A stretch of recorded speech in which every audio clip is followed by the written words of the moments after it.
everybody, it's Mike. I'm back. I'm ready to go. Ready to do some Krishna stuff. Thanks for waiting out for me. Let's see. Hey, let me see. What do we got here? We got Monkey Boy. Greetings. And we got Ileana. What do we got? Monkey Boy. Hey, hi, Ileana. I have a Greek friend with that name. Liam. Hey, how you doing? Great to see you here. Ileana's here. Vande hum. We got, and I'm excited. Look at this. Everybody here.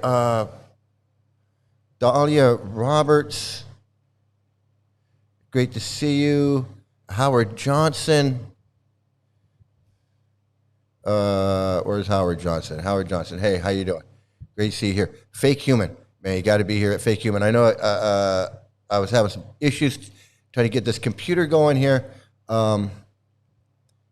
And glad to see you're here. You fell asleep the other day. I'm glad you're wide awake. Good. Got good rice for good rice for everyone today. Good rice for everyone. Voice Down Under. Hey, great to see you. I'm glad you're here. Wow, it is amazing because there's so much going on. And we got Travis. Travis, hey, how you doing, man? Great to see you here. So let's get right to the opening because I don't want to keep everybody. Let's get to this.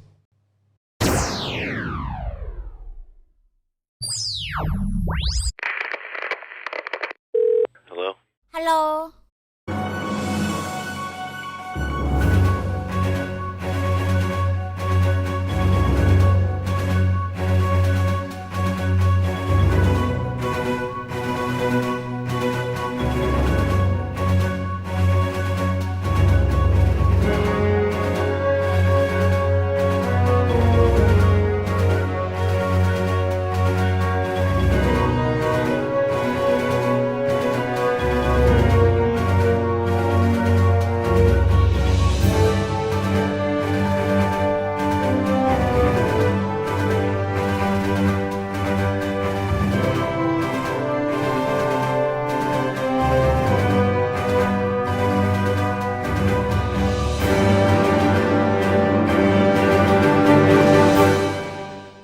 All right. Hey. Oh, so thanks for sticking that out. so now we're getting down to business, and we got we're running after that Kiwi. Absolutely, that's the Robin George case right there. So where to begin? So usually I begin with the cult stuff, the generic cult stuff. And hey, Jenna, how you doing? Jenna Morton, great to see that you're here. So usually I start with the cult stuff, generic cult stuff like Knitting Cult Lady. Something like that. But I think I'm going to do something different. I'm going to go right into and talk about this this thing that happened in South Africa. Okay, I'm not really going to get into much details because there really aren't. I don't know much other than what's like on the news, what's on. But it says Verulam temple collapse. Fifth body recovered as rescue efforts continue. So this happened on Friday. Whoops, what happened there? I didn't mean to do that. I did not mean to do that.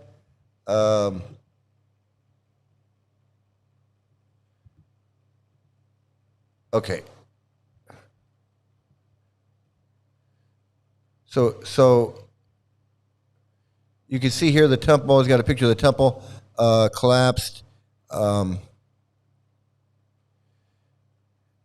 then what it says here in this article, it says another body has been recovered from the site of a devastating structural collapse at a temple construction site in Verulam, north of Durban, South Africa. So this brings the number of bodies recovered from the rubble since the collapse on Friday to 5. It says it is unclear if there are any more bodies trapped under the rubble. Rescuers battled severe weather conditions as they struggled to retrieve the 5th body at the new Ahobilam Temple of Protection in Redcliffe, where a 4-story structure that was still under construction gave way, trapping several people beneath tons of rubble. Now, I guess there's there's more information on this somewhere, more details about this, but I can't find them anywhere other than, well, yeah, anywhere other than our buddy Pod. So Pod has basically the same. He's got more information. So I don't know where he's getting it from, but good for him. But of course, he's got to add his own stuff in there. We don't know if he's telling the truth or if he's making stuff up, or I don't know whether to believe him. But he says the building was illegal and there is no proper plan submitted. He says not sure what happened, but it looks like the concrete crumbled, leaving behind the bent and twisted rebar.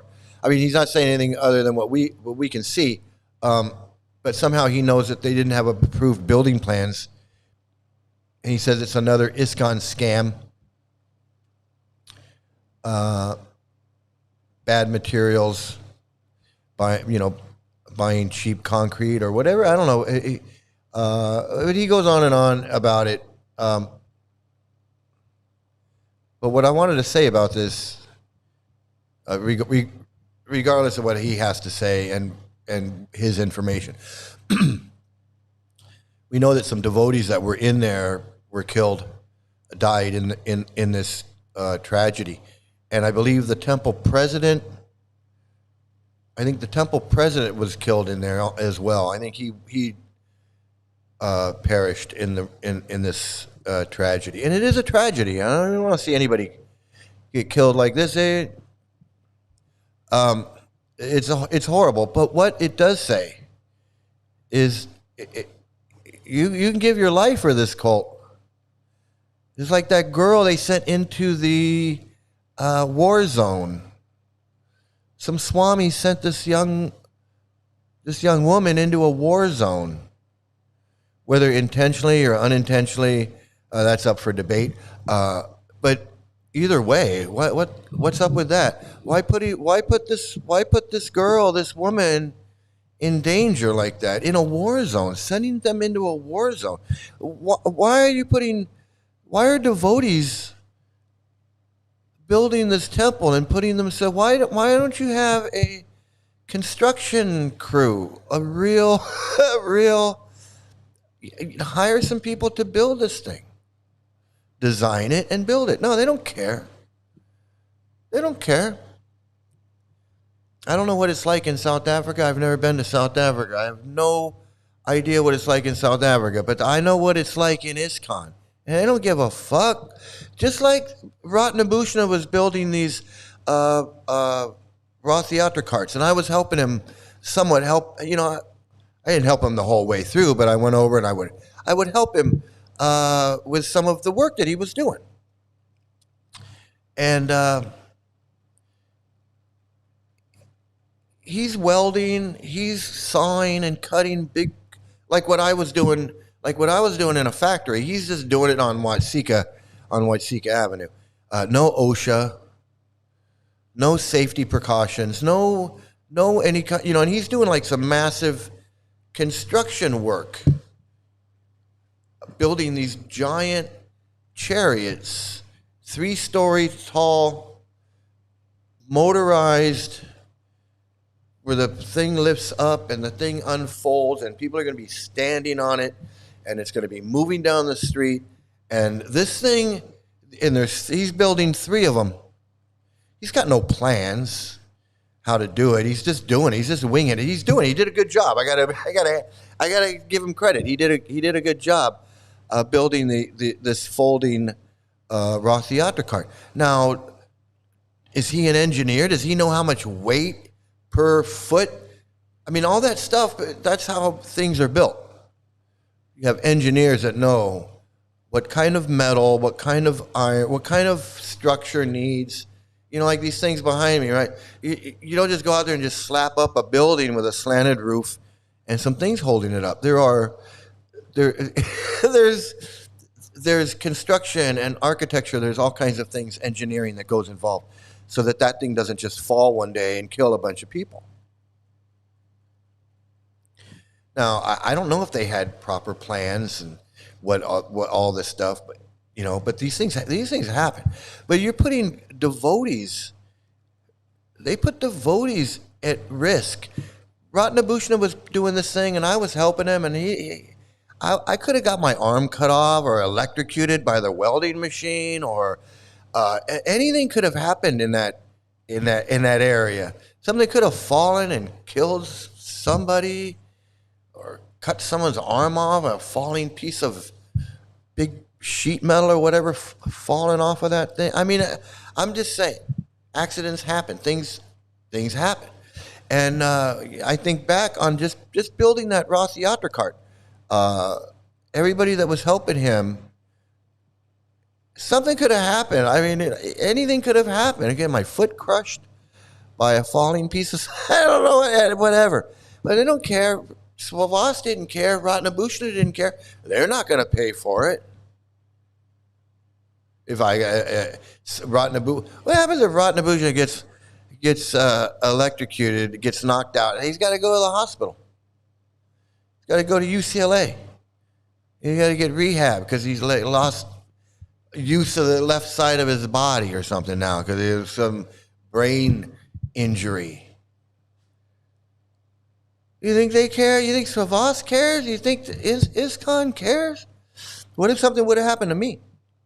Or any one of those devotees that were just wander back there and Ratnabhusha would say, hey, hand me that thing and put it up here and hold it while I weld it. There's no safety, no anything. And I can just imagine what they were doing in South Africa on this, building this temple. I see what they do in India. At least sometimes it looks like they're following some kind. It's not just some knucklehead out there, slapping plaster and bricks. Like at least it looks like they got a plan. Like they know what they're doing. But who knows what they're doing? And now 5 people are killed. It's like they send that girl into the war zone and like 6 devotees get shot. They didn't care. They didn't care about the devotees that got killed in New Vrindavan. They didn't care about the guy that got shot in his van. They don't care about the kids that are molested. They just don't give a fuck. Oh, it's yours. Oh, he went back to Godhead. Let's have a feast for this fucking bullshit. And people think, oh, well, nothing happened. I'm having a good time. I don't care that, it's sad that all these people were abused and these kids were abused and so many people were abused and women are abused and suicides but hey, I'm having a good time. Hey, I survived Jonestown and I didn't drink the Kool-Aid. I came out okay. Yeah, well, 900 people didn't come out okay.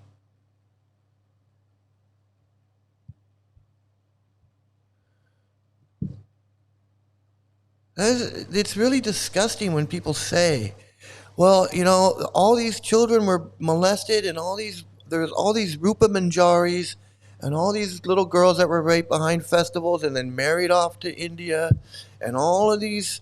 It's really a shame that all this stuff happened and guys getting shot and kids molested and women abused, beat, raped, and all of this stuff. But hey, I'm having a good time. That's fucking disgusting. That's like saying, hey, I was in Nazi Germany when 6 million Jews were being put in the ovens. But you know what? I was having. I don't see what all the fuss is. I was there, and nothing happened to me. I didn't end up in an oven. So what do you care? Why are you carrying on about all this Holocaust shit and this and that? It's just insulting. It is so insulting to everyone who's suffered and all the kids. All the kids are, So my suffering doesn't matter to anything. The fact that all of these kids and all of these women and all these people and all of these people that have committed, all of these people have suffered. Even the guy I showed the video, he didn't, he didn't say anything happened to him. Something could have happened to him. He's not saying it. But even, let's say nothing happened to him. Even he's going through some shit, just trying to leave. He just wants to leave. He's got to write letters. He's got to talk to his gurus and his mentors. He's got a following. He's got a name. He's going to change his name now back to his old name. It's a whole mental thing going on in his head. He's got to tell his audience. It's taken him a year and a half to make the transition and the whole thing. That's not normal. That is just not normal. Over a fake, fraudulent bunch of bullshit that this cult is putting that young man through over nothing. Over goddamn nothing. Just like me. Took it, when I think back on it, I think, I want to say that, I found out about, Tapa Darshan, I had these cracks, and then this happened, that happened, and boom, and I was out. Like it didn't take any time. Like it was instant. It wasn't instant. There were months. Like just finding out about Tapa Darshan, that was a whole 3 or 4 month ordeal figuring out that. And then confronting. And then the whole you showed a non thing, confronting that was the whole thing. And then the death threats, and then trying to stay in it and not, well, I'm going to be a devotee, but I'm just not going to be hanging out with these people. No, there was none of that. So that took time. And then moving, and then still living in the community, but not being, and then having to move out of the community. That all took time. It didn't happen overnight. So when I think about this guy, he's like, it took him a year and a half. Yeah, well, it can take time. That's not normal. That's just not normal. What to speak of people putting their lives, risking their lives. They don't even know they're risking their lives. These people are building a temple. They're thinking they're doing devotional service. They think they're doing this or that. And I don't mean to laugh. This is a tragedy. They think they're doing devotional service. They think they're doing something. And then the building collapses and they're dead. And their families are sad and we're sad, the whole thing. For what? For this failed fucking chemist? Racist, sexist piece of shit? And then these 5 people have died? Or this bullshit? And if what this pod guy says, because they want to save money on concrete, or they didn't want to pay for the permits or whatever, and didn't want to pay an engineer to figure out, I don't even want to think about what that is, because I don't even know if he's right or wrong. But whatever it is that caused this thing to collapse and kill 5 people, it should be investigated, and who's ever at fault needs to friggin' go to jail. There's like enough of this bullshit. Who went to jail over sending that young woman into Liberia in the middle of the Civil War and telling her this is your devotional service going to make you? He's going to what?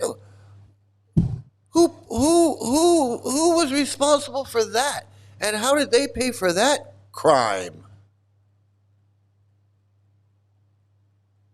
And how many other people have been sent somewhere by their guru to go do something, and something happened to them?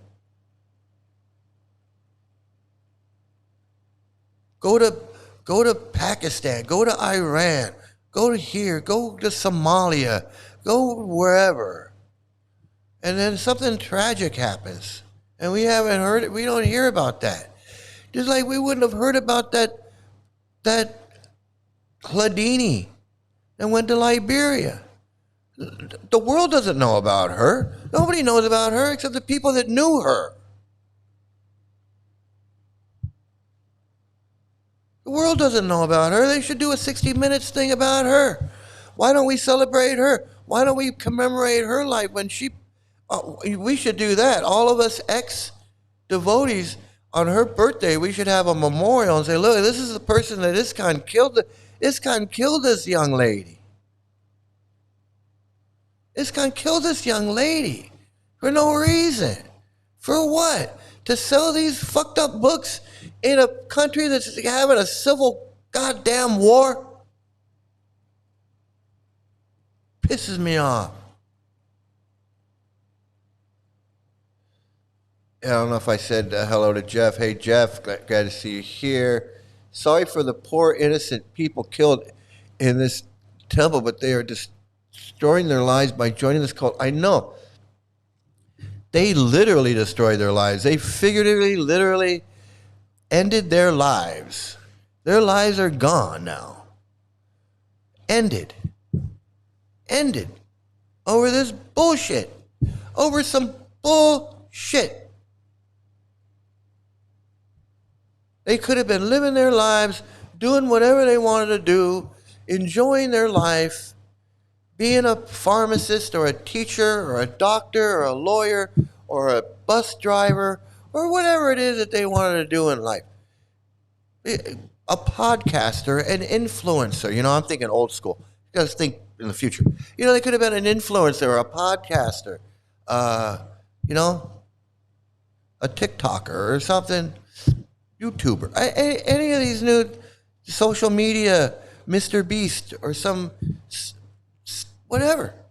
No, they got caught up in this stupid cult, ended up in South Africa or in wherever, building a stupid temple based on this bullshit. All that temple was going to be just a book warehouse where they store their books so they can go out and beg people for books. That's all it was. And they make it all big and fancy, and then they can sell even more books. Get donations. It's so sad. It's so sad.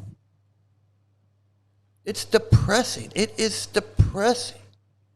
It's the worst possible thing. It's rotten ass philosophy. I get bummed out when I see people that are like writing in going, hey, I just got a book and I was wondering about Krishna because my boyfriend this or my friend joined and now they're like a different person and they don't even want to talk to me, or my dad's joined and now he's treating me like a dick, and you see all of these things. I see them, and I go, look at how this cult treats people. Look at how this cult affects innocent people around it. Like these people, like person loses their dad, loses their girlfriend, loses their boyfriend, loses their husband or wife, loses their parents. Over what? Over what? Some bullshit. Go out and beg people at the Hollywood Bowl with a bag full of little books and and that pisses me off. And then I see 5 people die in a temple, constructing a temple for these fucks. You're out there, you were wasting your life with this cult. That's bad enough. But you made the mistake of building a temple for them and doing some free labor for them, getting exploited all the way around, and you lose your life over it. You lose your life over it. And you think this cult gives a fuck? They don't give a fuck. Pisses me off. I start talking about this shit, I get pissed off. I wasn't as pissed off before I started talking about it. And I think my anger represents how we all feel. I know I'm not the only one that is pissed off at this shit. But I connect the dots, and I don't just go, oh, it's a trap. Oh, a building collapsed in South Africa and some. Oh, that's really tragedy. And then act like it's any other building that collapsed and kills people. No. This is a cult that recruited these people in, or were born in, and they were sent there, or they were recruited from there, talked into being Hare Krishnas, talked into this whole thing, getting free labor out of them, had them up there probably working in there, doing whatever. I see how they do it in India. They got the women out there with the bricks on their head and doing like menial hard labor with no safety things, no hard hats, no safety vest, no anything. I'm going to tell you the truth.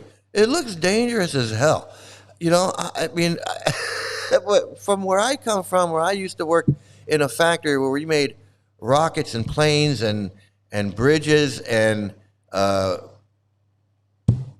kinds of machineries and things like that, like that sign, like that Roy's Motel sign. I've built stuff like that, size, big. And, you know, it's not that easy. It looks easy. It's not that easy. There's a lot of welding going on, a lot of cutting, measuring, sawing. A lot goes into building something like that. And you got to be safe. You got to be careful. You got cranes lifting it up and doing all kinds of stuff. And they do that stuff in India like it's no big deal. You know, like they definitely believe in reincarnation because they do stuff. They do death-defying stuff. Like they don't give a fuck. They don't give a fuck. And they got people in there working. I don't know. It could have. Some of those bodies could be children. They got children, children working, doing stuff, digging holes and moving bricks and carrying things around.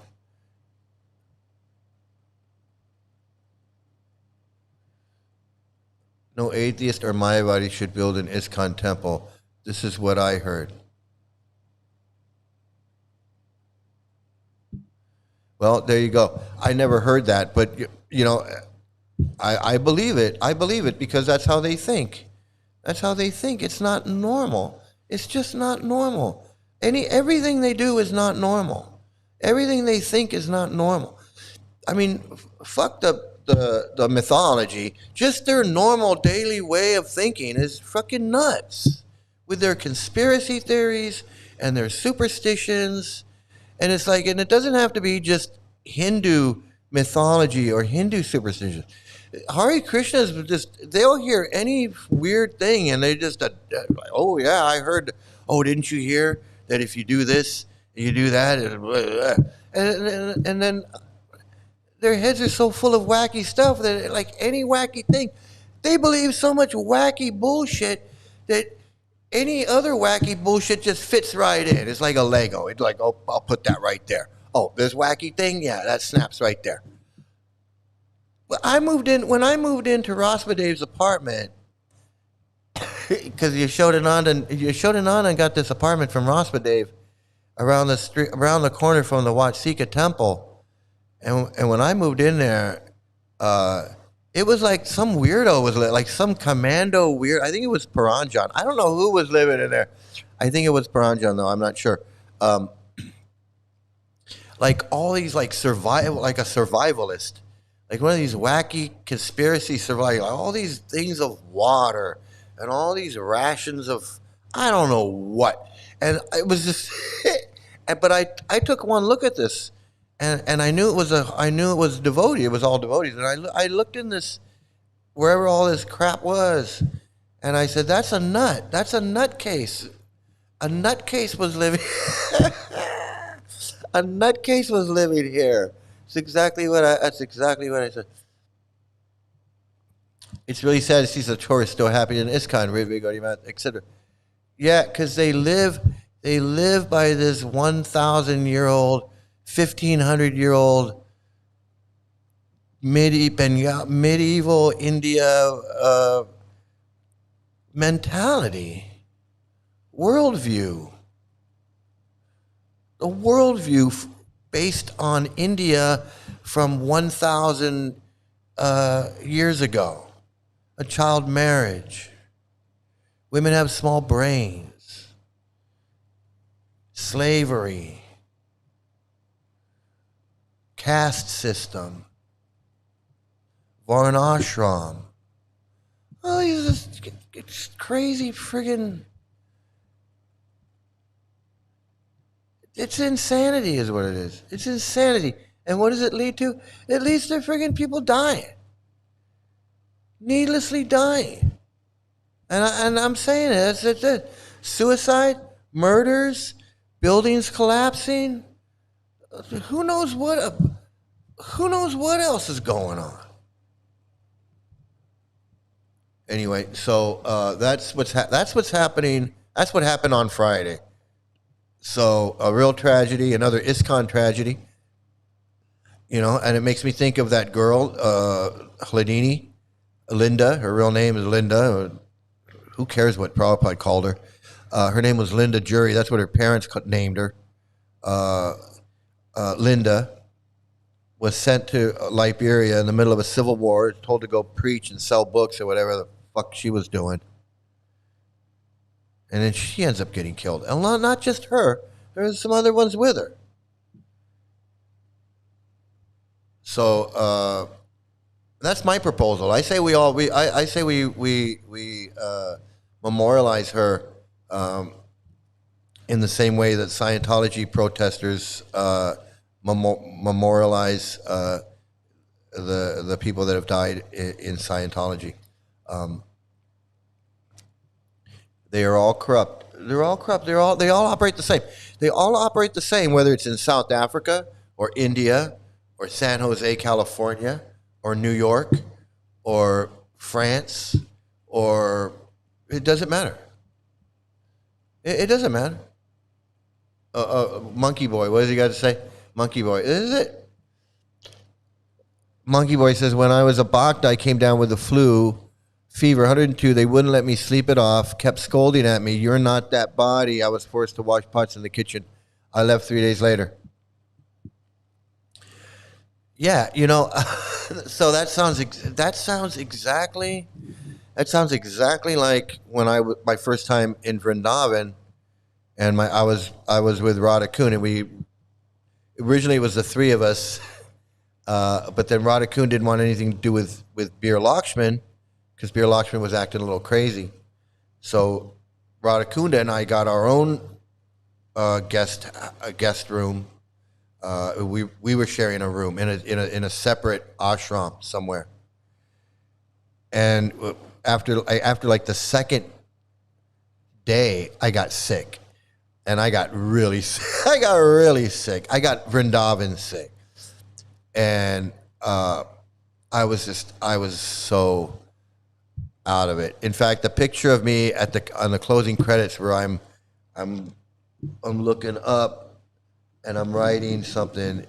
That's me at my sickest, and somebody said, "Hey," and I looked up because I was ready to throw up or something, and they said, "Hey, Mike," and I looked up and they snapped a picture of me.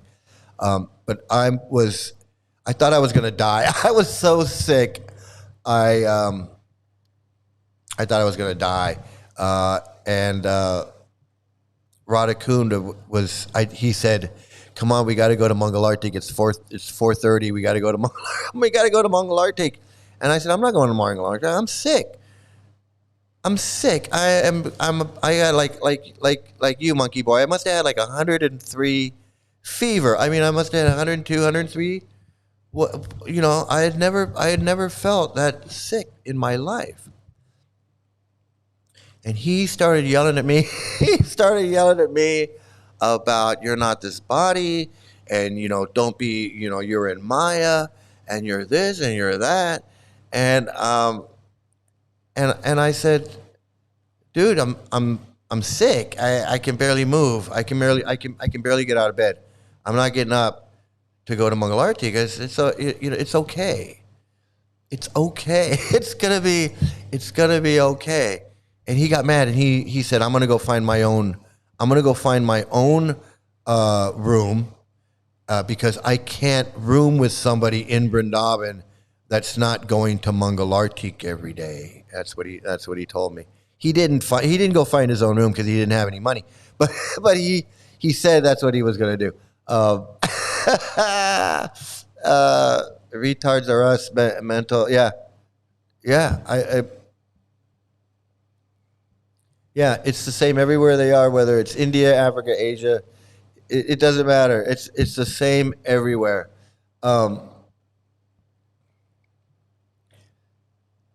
Monkey, monkey, yeah, it's fucking crazy. Yeah, we know. It's and I said the same thing you did, Monkey Boy. I said, you know what? Go get your own room. You want to go get your own? Go get your own room, man. I don't care. I don't need this. I'm sick. I'm dying. I'm dying in bed, and you're trying to guilt trip me. You're trying to guilt trip me, and I'm ready to leave my body and here in Vrindavan, and you want to guilt trip me about it. Like, you got to be out of your mind. You got to be out of your fucking mind. So I got videos. Okay, I got videos. I got videos from Rafal, and I want to show them. I want to talk about them. Let's see. So I do have some cult videos I want to talk about real quick because they're important. They're important for people that don't understand that it's a cult.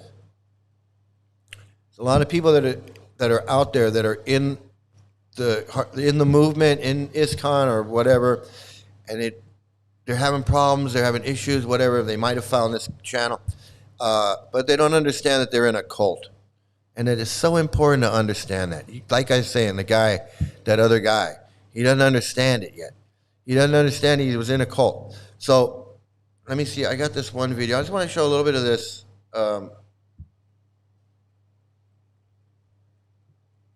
Makes sure her sound is up on this. I don't have Knitting Cult Lady today, but I got someone else. And I think this little part of this video is pretty good. It's pertinent to the whole cult thing. She's talking about cults. So let's see. Bill Clinton. And here's the thing about the whole Clinton thing. And this is where I give MAGA a little bit of room. Is what in 2001 or something like that, we knew that Epstein and Bill were friends. But also Trump and Bill were friends. Like, they were all friends. They all did stuff. And then they knew that, he used the plane for the Clinton Foundation. And all that stuff was used to tell them, like, look, they work with Epstein and the Clinton Foundation. All this dark, shady stuff. But the thing is, it's like, don't be around dark, shady people. Oh, it's not working. How about that? All right. I don't want you guys. Sorry, everybody. This is who you hang around with. This is what you do. Yeah, but you have... No, I don't. I don't. And this isn't about being perfect. Right? Like the far left, like, oh, if the Palestine, like it can only be... This is just about common decency and about being able to trust a leader. Okay, so... I don't know what's going on. So, I don't know why I was doing that. I did something wrong, I guess. I don't know. She's talking about these guys are all the same. And Epstein, Bill Clinton, Epstein, Trump, and we shouldn't be surprised at these billionaires and these people are all buddies. They're all buddies. And we may think, that one person is on this side and one person is on that side, but they're all buddies, and we shouldn't be surprised by their activities. So that's got me thinking exactly about these gurus, how these gurus they're all buddy. They all think the same. They all act the same. And so we shouldn't be surprised when one of them does one thing, or we think that some of them are good. Some of them are good. No, they're not. None of them are good. They're all part of the same club. Even these Ritviks, the Madhu Pandits and the Tattva Darshan and the Yashoda Nandans and all of these guys, they're all doing the same things. And yeah, and even same thing with this goddamn Radha Suzanne Tao Guru Ma. will not eat at ISKCON's MTV restaurant because her guru Premananda says it is for sense enjoyers.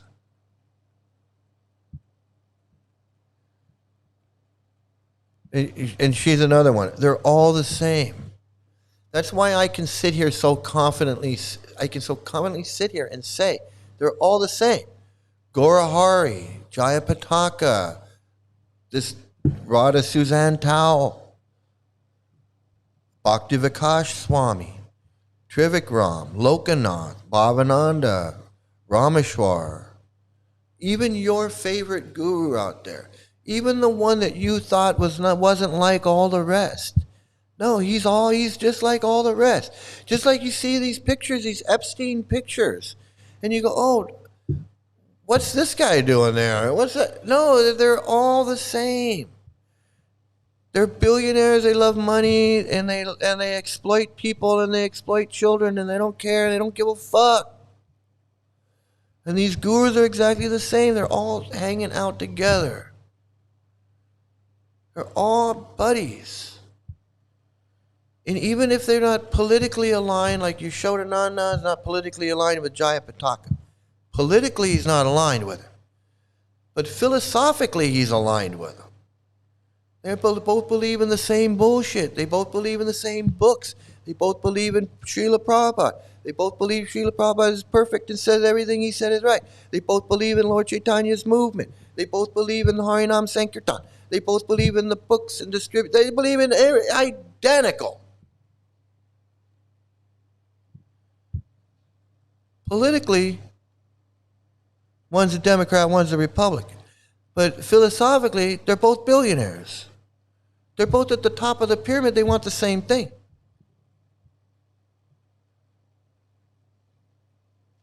And I've been saying that. I've been saying it for a long time.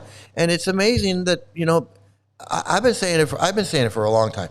And now there's this video of Bhakti Vikash Swami coming out and saying, I don't have a problem with these abusers. I don't have a problem with them because Krishna says in the Bhagavad Gita, we gotta forgive these guys. We gotta hang out with them. He just came out and just said everything. He just came out and said it. I've known it for a long time. A lot of us have known it. Some of us are in denial. A lot of you out there are in denial. A lot of people out there are in denial. They think there's bad gurus and there's good gurus. Or there's the GBC and there's the rich. They don't understand it's all one big giant fucked up cult of pedophiles and assholes and sexist, racist pieces of shit. And they're not just exploiting people, they put people in danger. They don't give a fuck about these 5 people that were killed in this temple. Or that girl that was sent into a civil war zone. They don't give a fuck.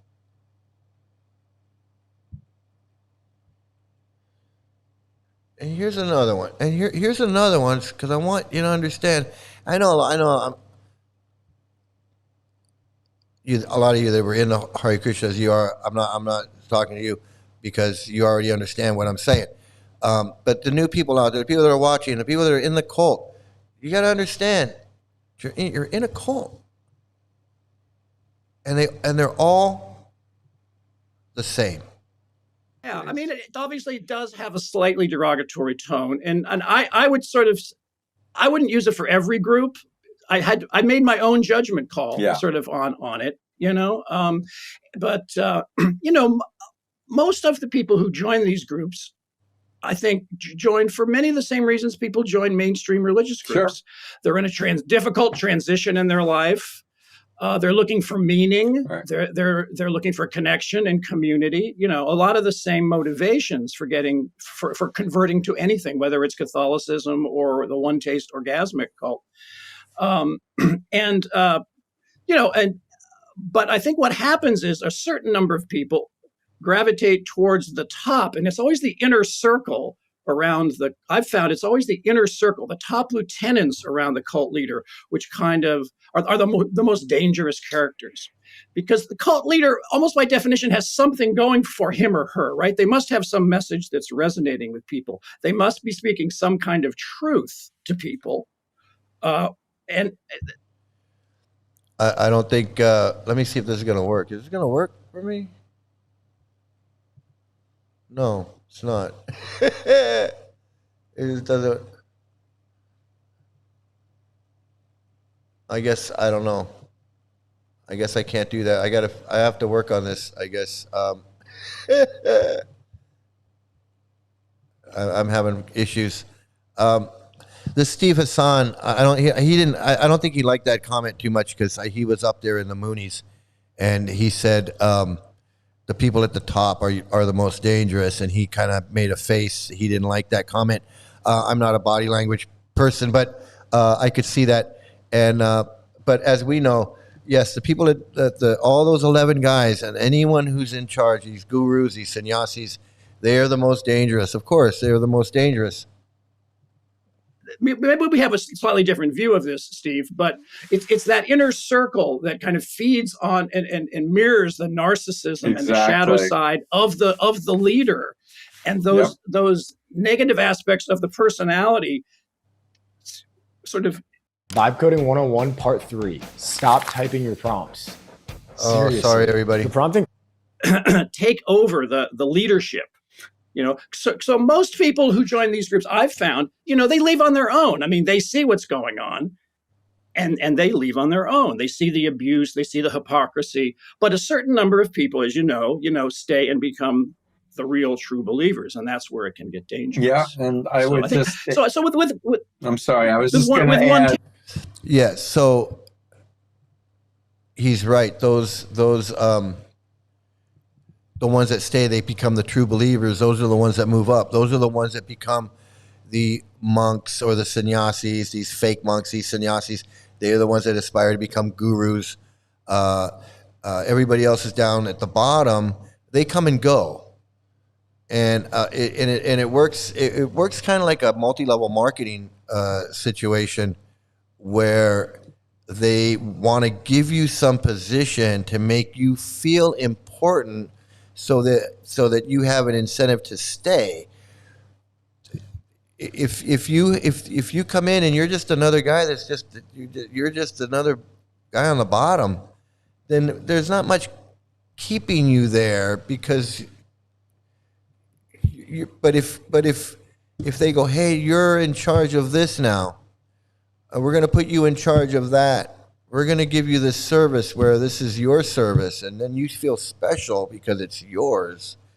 Or they give you a team, let's say like in a multi-level marketing, if you can move up and you can get a team going, and then they move you up, or they give you some award to make you feel like, oh, I'm doing good, I did something. And then it kind of inspires you, kind of keep you inspired to stay and do more.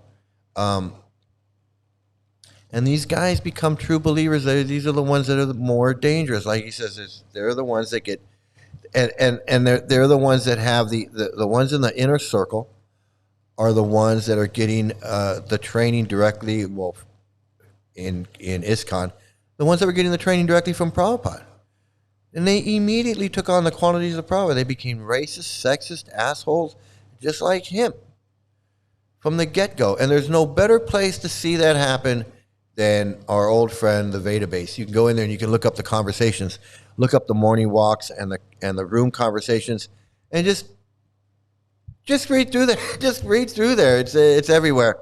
It's a lot of fun. Let me see. It's the lieutenants that run the group typically. Right. And if you're a lieutenant and you criticize the leader, then you're kicked out, and it becomes very clear quickly. So it becomes a reinforcing feedback loop that keeps doing narcissistic supply to the cult leader. But it is a fascinating dynamic. But it is a fascinating dynamic. if you remember, he says if you criticize the cult leader, you're kicked out. And it's interesting because I have these two things in my head. I have these two conflicting ideas. One is the conversation with Prabhupada where he tells them to just leave. He says, just go. Don't be Krishna conscious. Give it up. Go do your business. Enjoy yourself. Stop doing Krishna consciousness. And the only reason that he told him to do that was because they were asking him to explain something to them. Excuse me. They wanted Prabhupada to explain something to them that Prabhupada couldn't explain. So Prabhupada said, go, get out. He kicked them out. He told them to leave. And they were being respectful. They were being nice. They weren't like being challenging. They were devoted. Prabhupada was overreacting. But he told them to leave. Go. Don't be Krishna conscious. Just go. And then we have Bhakti Vikash, who says that a devotee can basically do anything. Anything abominable he can do. He can molest children. And Krishna says in Bhagavad Gita, it's no big deal. So you have, on one hand, you have Prabhupada who told these two to leave just because they wanted to answer to a question about how King Ugrasena could have 4 billion servants. They just wanted to know. They wanted some clarification on how that's possible, that could be real. And Prabhupada told them to just stop being a devotee. Just go. Just get out. And Bhakti Vikash says, well, if they had molested children, they could have stayed. But because they challenged, I don't know where that makes sense. If they had molested children, that's excusable. Asking Prabhupada to answer a question from the Bhagavatam that Prabhupada can't answer, that's an inexcusable offense. That's such an offense that you got to just give up Krishna consciousness and just go, like Chota Haridas. That's basically the equivalent of begging some good rice from Mahadevi.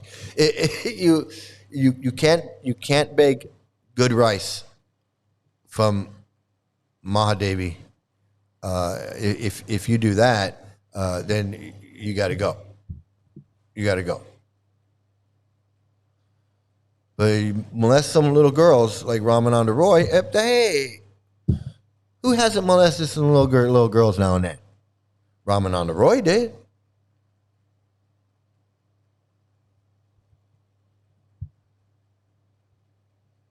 I don't. I don't know where I was going with that one, but I had to get that out. Final destination, January 2026. The final trip of this is Not Your Body, and new release in April. Final destination, Goloka, Vrindavan, Vaikuntha.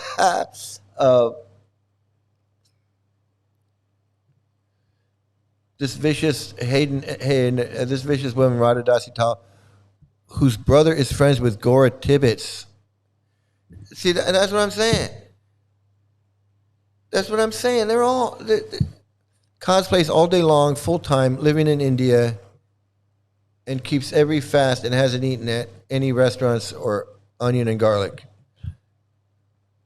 Wow, that's so impressive to somebody who is easily impressed. I don't. These are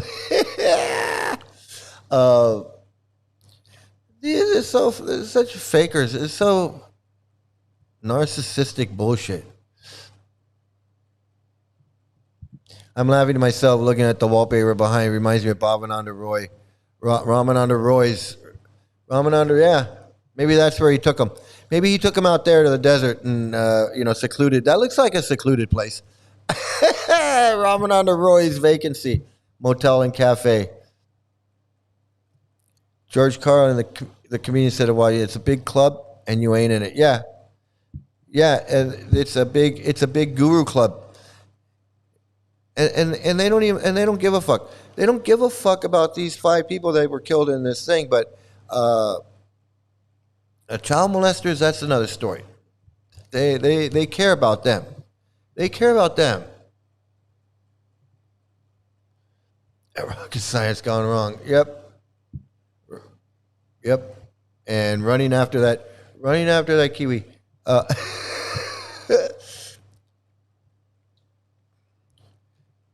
Cosplayers from Permananda scam math in India claim that the Gaudiya scam math India claim that the food in ISKCON is not even prasadam because they don't have a bona fide guru. They are only allowed to eat from the hand. It's such crazy.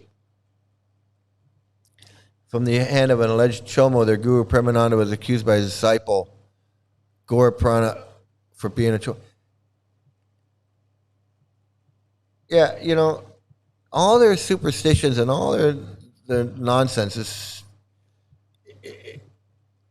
no good rice. They can only eat food cooked by him. And you tell me that's not a cult. Tell me that's not a cult.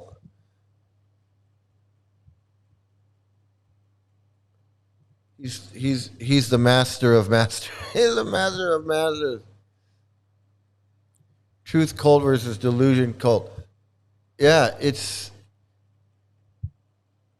delusions all the way around, man. It is delusions all the way around. It is a laugh fest.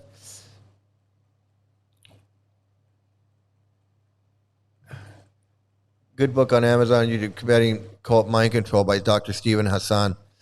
Bestseller, former Moonies from the 70s. Yeah, he's not my favorite cult guy, and I'll tell you why he's not my favorite cult guy. He does apologize for cults sometimes. He'll say, "Well, there's some good." I don't know, but he's come up with some good things, and he does. Basically, I agree with like 90% of what he says. Yeah, these fake monks, they're scammers. These guys are scammers. And all cults use the same tactics for brainwashing. Absolutely. They absolutely all use the same. They're all the same. For me, the critical ingredient is deceptive recruitment and mind control techniques. But please continue. Right. No, I just say that because, I think what happens is, like, I know people who went to a one taste workshop, either a single person or a couple, maybe they got some good advice that helped them in their relationship, with dealing with their sexuality. And then they left, so those people, wouldn't look at this like a cult. So they read later that the woman who started this is in jail, and they're kind of puzzled because they haven't seen the inner circle, the inner dynamic. So the pyramid is one thing, and then there are call fringe members. But disclosure, I've had more than a few clients who are victims of Daydone. And in fact, Daydone's lawyers subpoenaed me to give my client records over to them, which I refused. But that took me out of ever commenting during the trial or even after the trial because of this subpoena for my client records. But please continue. Yeah. Oh, by the way, if people really want an in-depth look at this group, there's a new book that's just come out I think her name is Ellen Hewitt, Huet, who was the Bloomberg business reporter who really did the first big expose of what was really going on in one taste. And she has a new, I think the title is, I'm doing this by memory, which is always dangerous at my age, but I think the title is Empire of Orgasm, if I'm remembering correctly. But it's just out this month. We're going to interview her too. I was interviewed for her book. But so she's the real expert Right. on one taste. She's really done the most reporting, I think. Well, let's move on to some of the other cults that you've covered, and I'm particularly interested in educating my audience with your decades and decades of experience covering this on your opinions about what we're seeing now in the United States of America. You don't need more time. You need 7 minutes that work. Make it a habit. 7 minutes of Yeah. Well, it's interesting, Steve. I actually became I wound up becoming the religion reporter for the San Francisco Examiner and then the Chronicle, because it's not the only reason, but partly because of Jonestown. Mm-hmm. What people forget that Jim Jones, for much of his career, was in Northern California, was not considered some crazy cult leader by most people. Right. He was seen as a politically progressive disciples of Christ, Christian denomination minister, who had an integrated church, and many churches are highly segregated, was relatively open to gays and lesbians. And he was named chairman of the Housing Authority in San Francisco by Mayor George Moscone. He was pals with people like Willie Brown, who went on to become the Speaker of the State Assembly in California. He was in the White House, hanging out with Roswell. Yeah. So this, what he's talking about right here reminds me of this Bhaktadas that just got this award.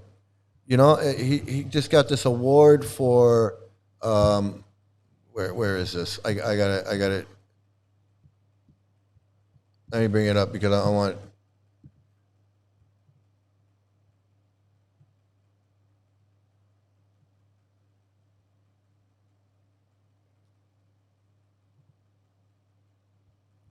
Bhaktadas honored at 2025 Victorian Multicultural Awards for excellence, and he's got a shady past, wanted, fugitive, all kind, designer drugs and who knows what else he was doing. Arrested, he was in jail in India. He's been just. What a shady character. And look at him. He's winning an award for 2025 Victorian Multicultural Awards for excellence. And what is this guy and what is this guy saying? He's saying that Jim Jones, right? The guy that Jim Jones, we all know who Jim Jones is. The Jim Jones guy, he was this community leader. He was meeting with the mayor. He was meeting with the Speaker of the House, the State Assembly. He was getting awards. He was looked at as a progressive community guy, religious. Had a church. Meanwhile, he was a crazed cult leader. And he ended up killing all these people. He made those people drink that Kool-Aid. And the ones that wouldn't drink it, he had them shot and were killed. He forced those people to kill themselves. And the ones that wouldn't kill themselves, he killed them. That's who this Jim Jones was. And I'm not saying that this guy's another Jim Jones, but I'm saying here he is. Here's another friggin' cult guy, winning an award, being honored. They think they're giving this guy something, they think that he's done something. This guy hasn't done shit.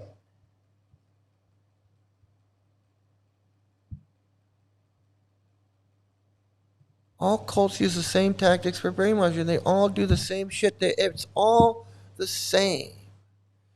Their recruitment, their lying, their tactics, their space travel, their behavior control, their charismatic leader and transcendent mission. It's all the same.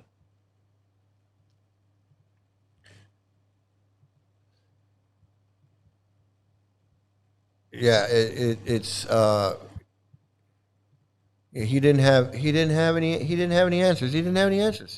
He didn't have the answers to his own bullshit. He didn't have the answers to his own bullshit.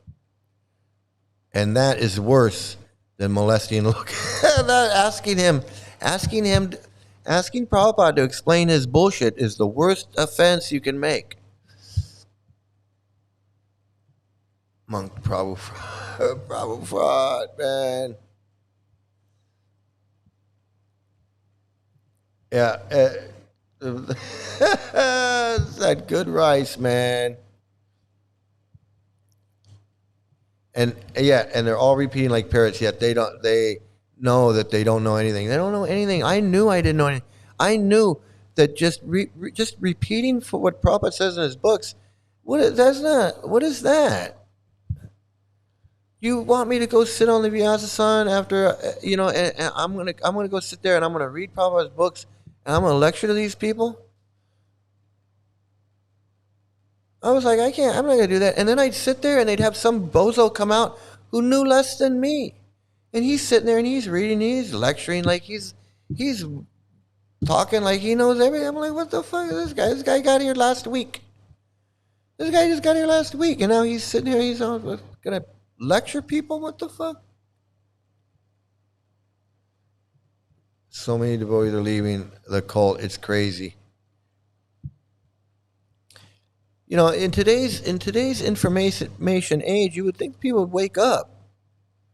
People will wake up. It's not 5,000 years old. It's the easiest thing to figure out. I question.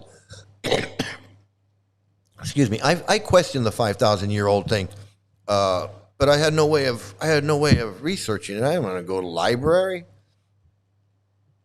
and do all that. I mean, I should have, but that would have been just because I would have took a trip to the Robertson Branch Library or the Culver City Library doesn't mean I'm going to find the answer. I mean, they're going to have a book on 16th century Gaudiya Vaishnavism and Chaitanya Mahaprabhu. What are the chances of finding a book on that? I go to the library, the only thing they're going to do is going to give me one of Prabhupada's books and go, oh, you want to know about this here? They're going to give me Prabhupada's book. Where are you going to find out any information about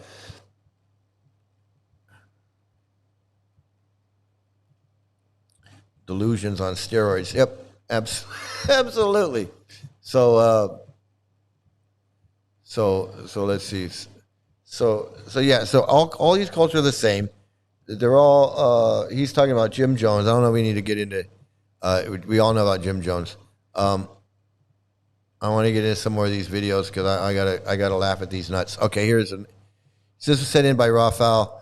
I don't know what's up with this, but let's take a look. Let's take a look at these freaks, these goddamn freaks. I swear. I bought What is that? online. We are doing online. Shop is not available, but online you can.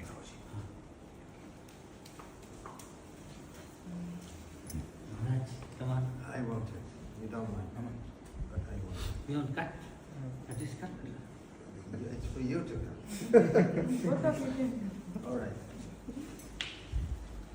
Cut. Sadhu means one who cuts. What shall I say? Happy birthday to Krishna. I don't do this. Hare Krishna. Yeah, this is good. Krishna Krishna. Hare Hare. I'm so embarrassed. I'm getting that secondhand embarrassment that really is disturbing. Like, look at these two grown men.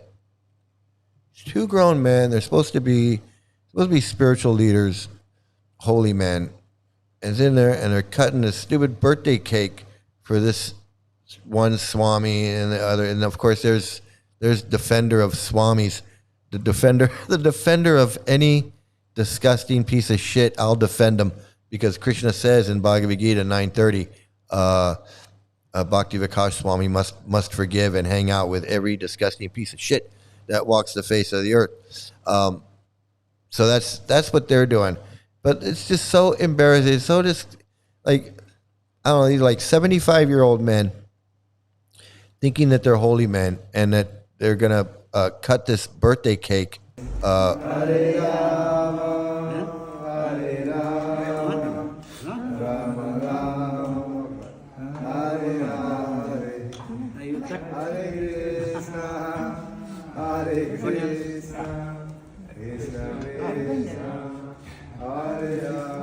do you do?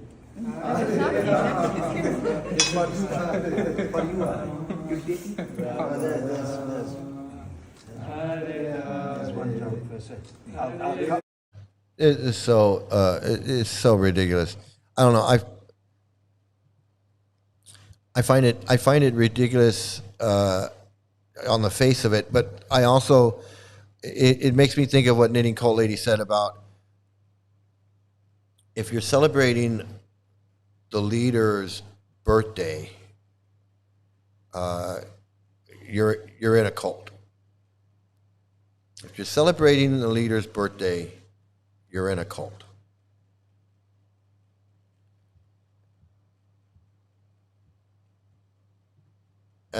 As there were photos of him tying up his disciples in leather around 20. Who was tying up their disciples in leather?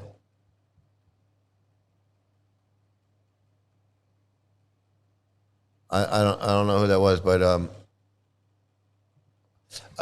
but okay. I mean, I thought they were not allowed to eat chocolate. It's probably what do they call it? What's that? Carob. Probably carob. I know, it's so ridiculous. How cute and innocent they look. Yeah, these guys don't care if one of them is a child molester.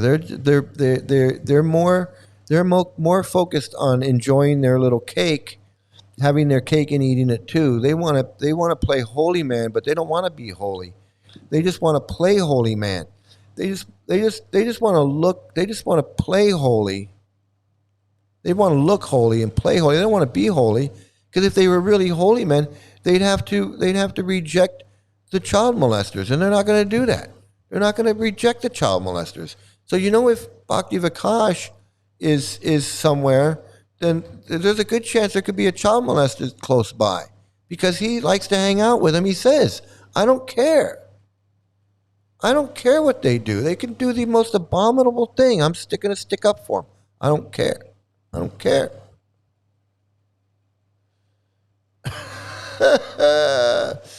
Fuck, it's so stupid. Emperor's New Clothes. It's so friggin'. Yeah, I tried looking up. I couldn't see it. I need to get back to the show. I don't have a producer on site that can help me. I got to self-produce, so it's not easy. Feet washing, Gilan. I don't know, man. It's so.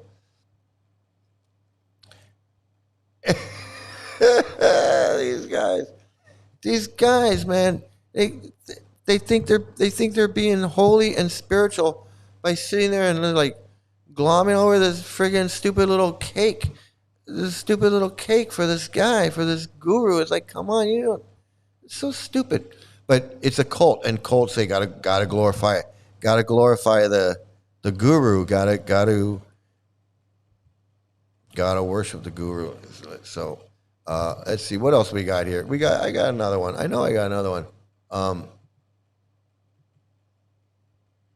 Let's try not to laugh too hard. Try not to. So Rafal sent this to me. Try not to laugh too hard when you listen to this, when you watch this, and take note of the guy at the bottom. Both of these guys. Just watch the expression on their face as Guru Hari preaches to them.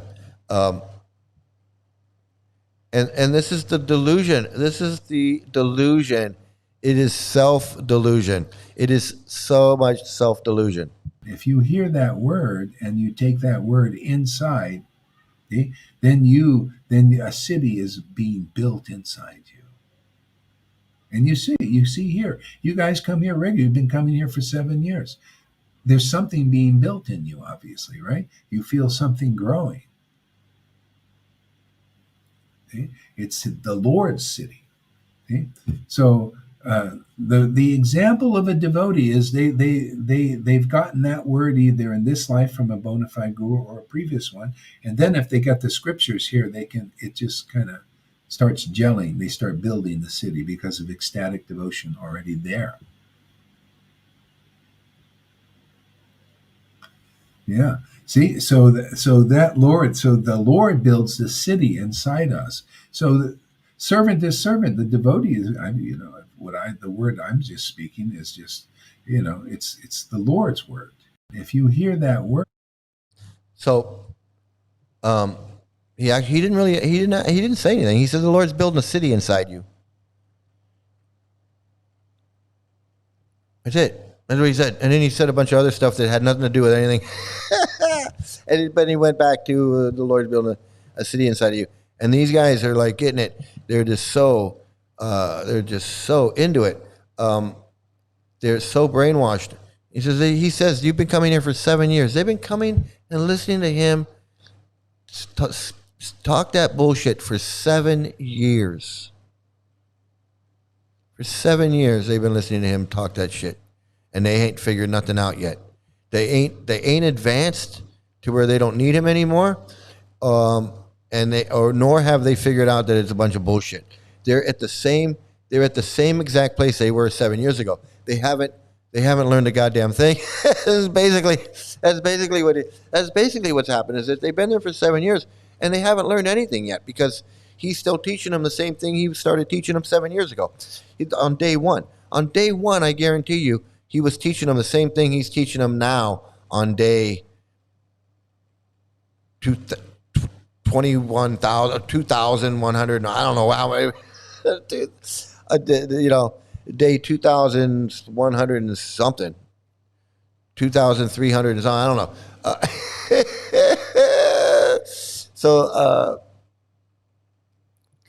Delusion, confusion. That's so funny. Delusion, confusion. So that is the best one. Creepy, totally creepy, man. But that's for all of them. Gora Hari is no different. They're all the same as him. I look at him originally as like he's a nutty one, but no, they're all the same. The guy at the top is actually almost completely deaf. The guy at the bottom I believe, is out of it. In other videos, he has insane. Oh man, it's the fact that they're just like nodding along, like they understand him and agree with him. Take that word inside, then a city is being built inside you. And you see here, you guys come here regularly. You've been coming here for 7 years. There's something being built in you, obviously, right? You feel something growing. There's something being built here. I don't know what it is. You don't know what it is either, but I'm sure there's something because you guys keep coming back. You guys haven't figured it out yet. It's the Lord's city. So the example of a devotee is they've gotten that word either in this life from a bona fide guru or a previous one, and then if they got the scriptures here, it just kind of. Now you got to remember that the guy's talking. The guy talking thinks he's a guru because he had a dream. He had a dream where Prabhupada came to him and told him that he was a guru and that he was this.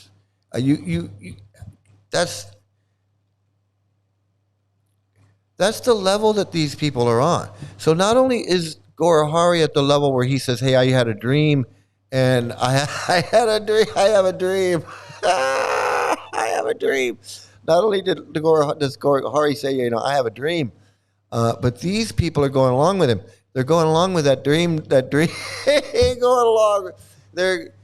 along with that dream. They're going along with his dream. The guy at the bottom is a great alien. Oh man, it's invasion of the body snatchers, man. Let me tell you, invasion of the goddamn body snatcher. Oh, it is too. All right, let's look at this. This is another one of these freaks. It's straight a bowel movement.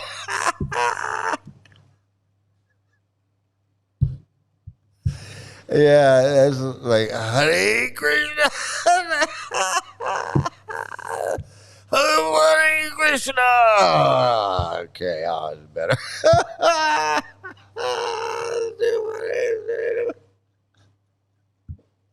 Hey, we're having some fun. Hey, don't let anybody tell you that I'm low vibe. We are at a high. We're at the highest fucking vibe you can.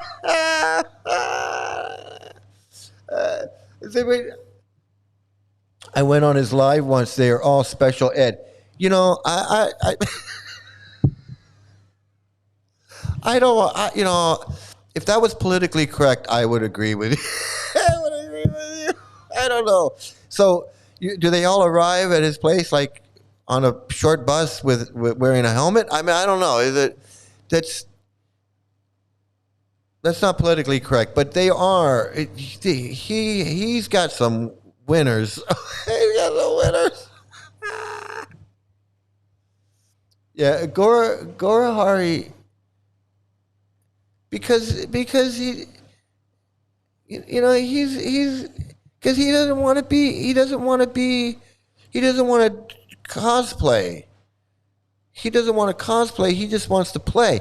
He doesn't want to cause. He just wants to play and be guru. And like I can snot, and I can do whatever I want. And I don't play by anybody's rules. And yet I can still be guru. I want to be the guru. I want to be the cool guru. Yeah. Oh man! Wait, what did he say? He said they mistreated him at Narayan Sangha, and that they had no love for Krishna. That they had no love for his. They had no love for his bullshit. No one listens to him. Who are you? Who are you to say who's got love for Krishna and who doesn't? Who is he to say?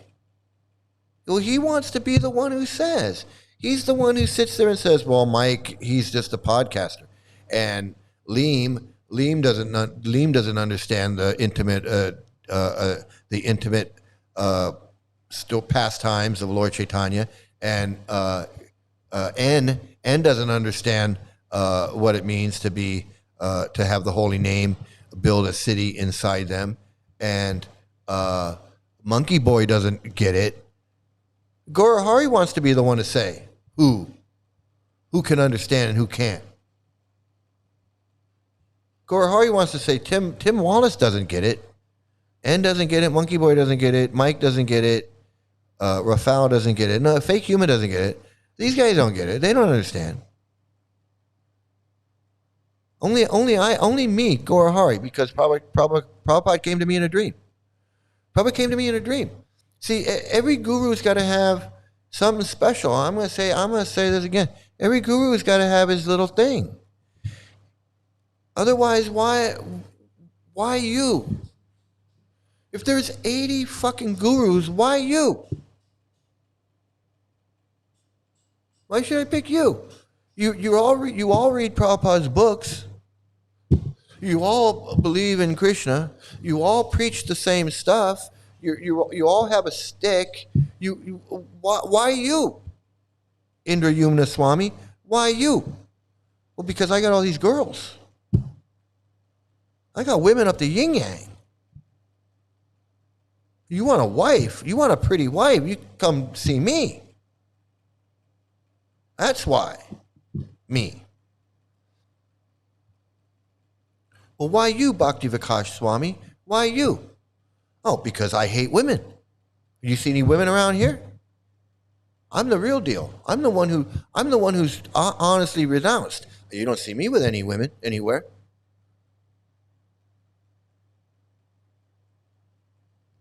All these other guys, you don't know what they're doing, but you can trust me because I'm pure and renounced. I don't have any. You don't see me with any women anywhere. That's why me. Well, why you? Harvard dumbass Goswami. Why should I? Why you? Well, I went to Harvard. These bozos didn't go to Harvard. I went to Harvard. Bhakti Vikash didn't go to Harvard. He didn't translate the Bhagavatam. I did that. I'm Harvard dumbass Goswami. That's why me.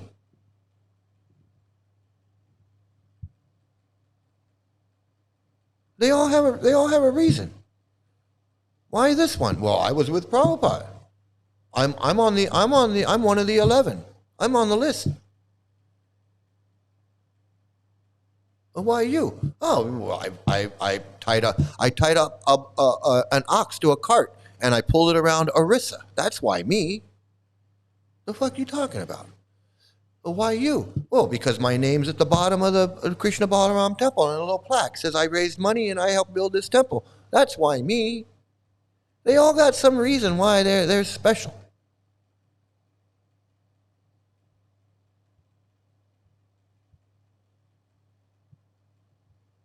People make me sick. They honestly make me fucking sick.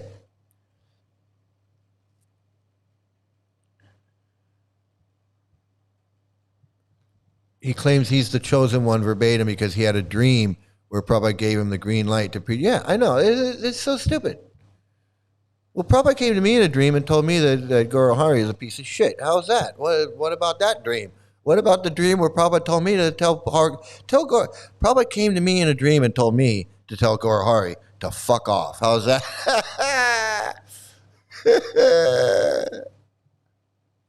Mike, how did you get away with not picking up a guru for 10 years in ISKCON? I was in ISKCON for 20 years.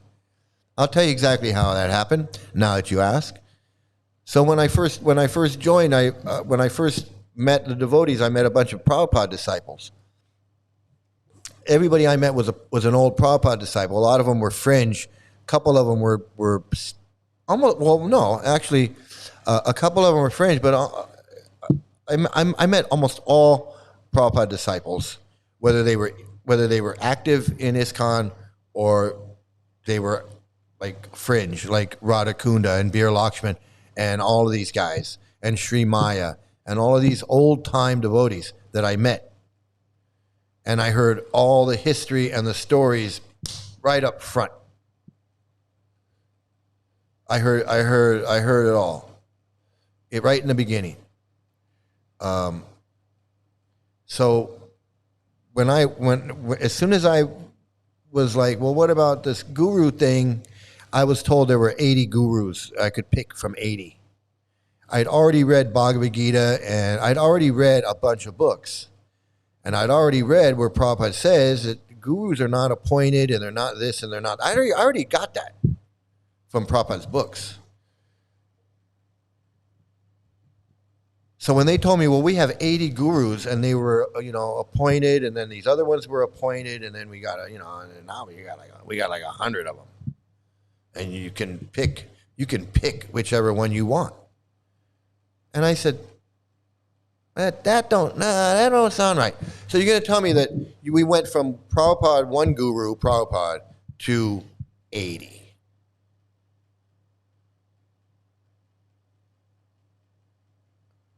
You don't think that? You think that makes sense? You really think that makes sense? That the pure devotee, the spiritual master that Prabhupada describes in his books, who's got 3 visions, he's Trey Gyangya or whatever, he can see past, present, future, and he can do this and he can do that, and he can move mountains and he can do all this stuff. You want me to believe that this guy is that person? This guy,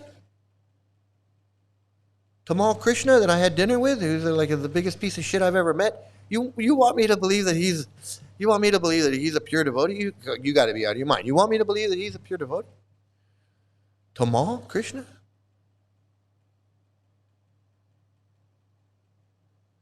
You want me to believe that? You want me to believe that Prabhupada made him a guru? You want me to believe that Prabhupada made Kirtananda a guru? You want me to believe that? I mean, I know you want me to believe that there's a demon head eating the moon, but you seriously want me to believe that Kirtananda and Satsvarupa and Jayatirtha and Rameshwar, Jaya Potato Head, you want me to believe that these people are pure devotees? You really want me to believe that? I said, no, I'm not going to believe that. I don't believe it. I don't believe it. And after just kind of just being around, I eventually hooked up with the Ritviks. I hooked up with Yashoda Nandan and all these Ritvik guys, and then it made sense. Like, it made sense that these weren't. There were actually devotees that were like, no, these guys are not gurus. These guys are all fake and bogus. So then I ended up spending 10 years with the Ritviks. So all in all, it's 20 years. I spent 20 years, 10 years just kind of hanging out, and then 10 years as a Ritvik. And so that's how it happened. and now here I am. Same types told me that Guru Pada Satsvarup could omnipotently see every Arctic service from a distance, even while not bodily there. Years later, you read he has severe mental illness. Yeah, they don't want me to believe that kind of. First of all, you want me to believe that Prabhupada.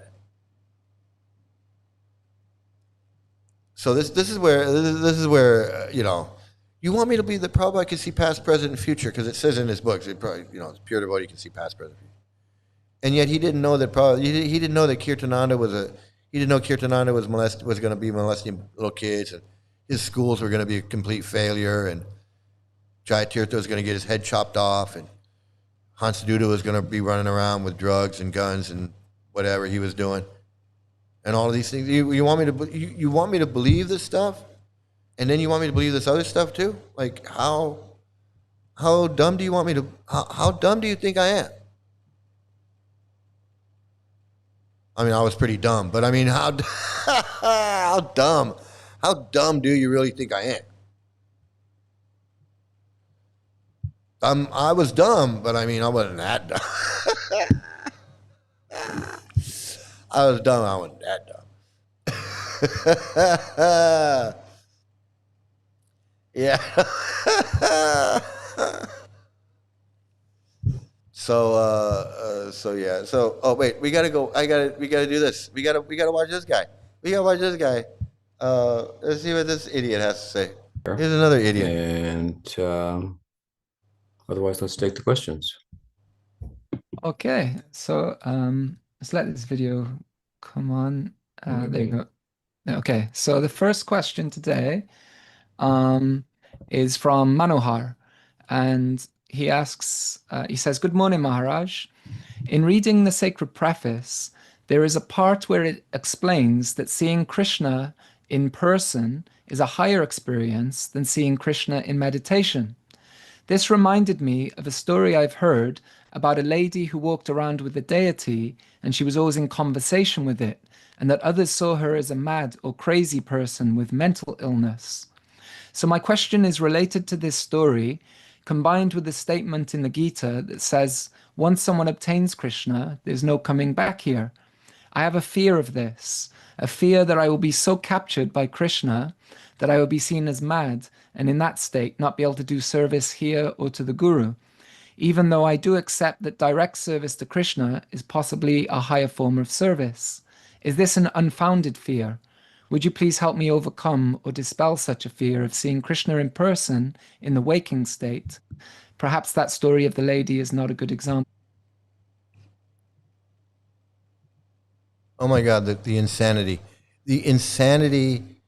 that this cult puts people through. Look, am I going to see Krishna face to face? Am I not? Can you help me with this? I got a fear of but anyway, the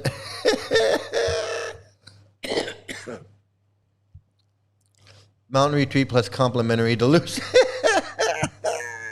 Come for the buffet, stay for the mental illness. Insanity. Insanity.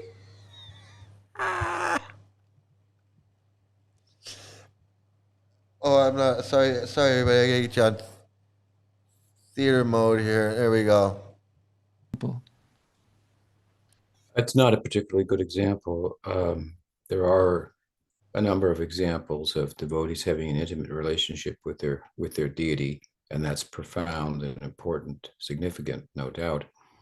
But what I'm referring to there, that you have referred to in Sacred Preface, is something that comes from the discourse or the commentary of Sanatana Goswami, I believe, in Brihad Bhagavatamrita, and maybe also in his commentary on the Damodar Astakam. That he makes the case that to see Krishna in meditation, that would be called antardarshan, so an internal darshan. And while profound as it is, indeed, this was the case for Brahma. He heard the 4 seed verses of the Bhagavatam and the Gopal mantra from Krishna internally, within. Antar means in, within, antar darshan. This is also an example of how, which validates the point. It's such bullshit. He's gonna sit there and bullshit and talk and say nothing, and make him seem like he's so smart, and he's like, who the fuck, this Tripurari, this fuck thinks he's he's a guru. Like, who the fuck thinks he's just another fucking Gorahari. Another Gorahari, another Jai Potato Head, just another fucking scamming piece of shit bullshitter, exploiting people for their free labor and their donations. What has he ever done for anybody? The fuck has he ever done? Calls himself Swami Bhaktivedanta Tripurari. Tripurari piece of shit.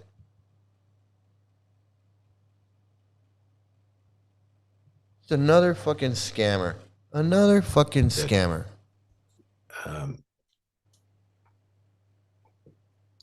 Is mentioned in Vedanta Sutra. Of course, that would be a validation in itself that mantras can be passed on in dreams. Those, which would be a similar event, if you will. But aside from that, the point that Sanatan is making is that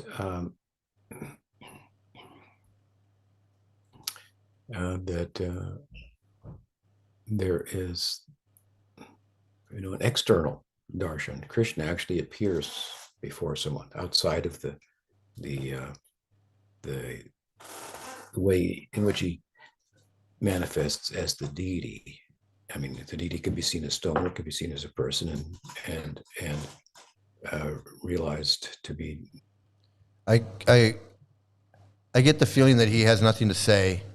He's got no answer for the question. I don't even think he understands the question, and he's just talking out of his ass just to say something that sounds like an answer. And that's just, I'm no genius or nothing. I'm no Swami. I'm no guru or sannyasi. I am nothing like that. But man, I can sure tell when someone is bullshitting, and he sounds like he's bullshitting. He sounds like he's bullshitting his ass off. Like he doesn't know. Why didn't you just answer the question? Yes, seeing Krishna outside, having Krishna manifest in front of you outside is a very high realization, much higher than seeing Krishna in meditation. Yes, absolutely. And if you can strive for that, strive for that. That is a simple question, a simple answer to a question. I would have asked him, when was the last time Krishna appeared to you externally? Are you seeing Krishna right now, face to face, Mr. Tripurari? You see Krishna face to face right now? Is Krishna right here? Is Krishna in the room with us now? Can you show me on the doll where Krishna appeared to you? guys are full of shit. That guy is this is so shitty. I mean, is it just me, or is this guy like not saying a goddamn thing? I mean, he's trying to say something based on something, but I mean, seriously, I mean, it's not different from Krishna, but still, he's speaking about something even more profound, if you will. So it's not the best example of what we're talking about. Now, with relation to your fear, if people think that you're mad, why? But you're madly in love with Krishna. Why would you be afraid of that? There are a number of examples of devotees that were considered. It's such bullshit. This guy's a bullshit artist. The guy didn't say anything. He didn't give any realization. He didn't give anything that even sounded like an answer. It's full of shit. He said something about Krishna. He broke the question up into two parts and answered each part separately, which is not the same as answering the question. He answered the first part about Krishna appearing, and then he answered the second part, which was why are you fearful of loving Krishna? So this guy's a fucking bullshitter. You guy's nothing but a bullshitter, Tripperari piece of shit. That's what I say, and you can quote me on that. Here's another piece of shit. He's one of my favorite pieces of shit. He's always popping up. This is the guy who this is Molester Pod. He likes to go hang out with the child molesters. Let's see what he's doing in this video.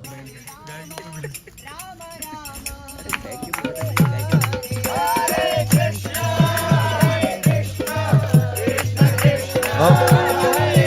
Looks like they're all happy to see this piece of shit. Like they're just like so happy to see. They're just so happy to see their favorite piece of shit showing up at their place that they're just overwhelmed that this piece of crap would show up and bless them.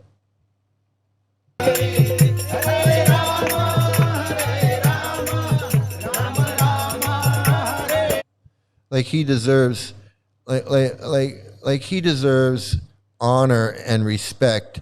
Like he deserves honor and respect. Why don't you honor and respect the people that bring a clean water to your village, or the people that clean out the sewers so you guys can have a place to shit?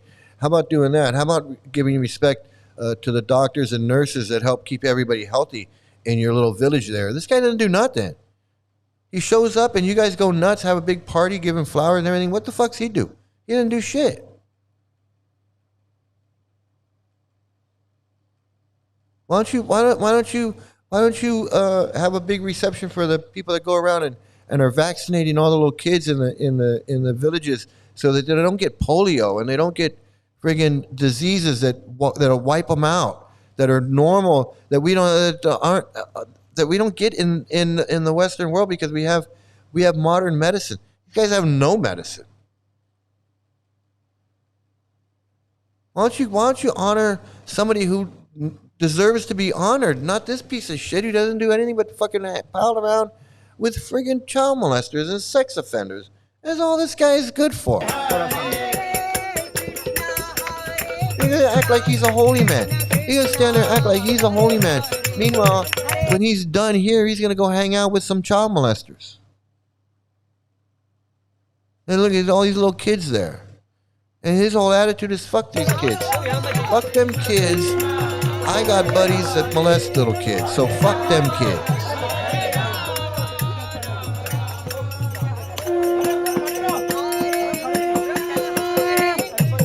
Honoring this piece of shit. This fucking piece of shit. Makes me sick. Makes me fucking sick, man. Why don't you honor somebody that deserves to be honored? This guy doesn't deserve shit. He's a white man, a white British man. His parents probably supported the subjugation of India in World War II.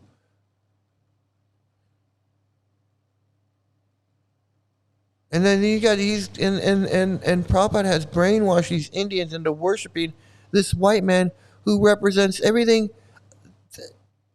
He is the British that subjugated India. That's what he represents. And now they got to honor this guy. Fucking piece of shit guy.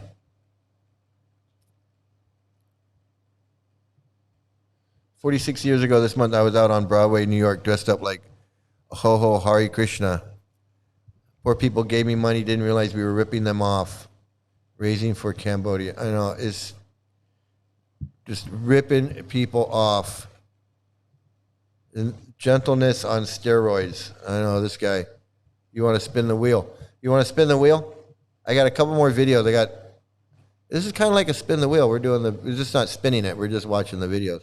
So there's that geek. And then there's this guy. And then there's this. Here's another one. This is all they do. This is all they fucking do. Гурудев из тюрьмы вернулся во Вриндаван.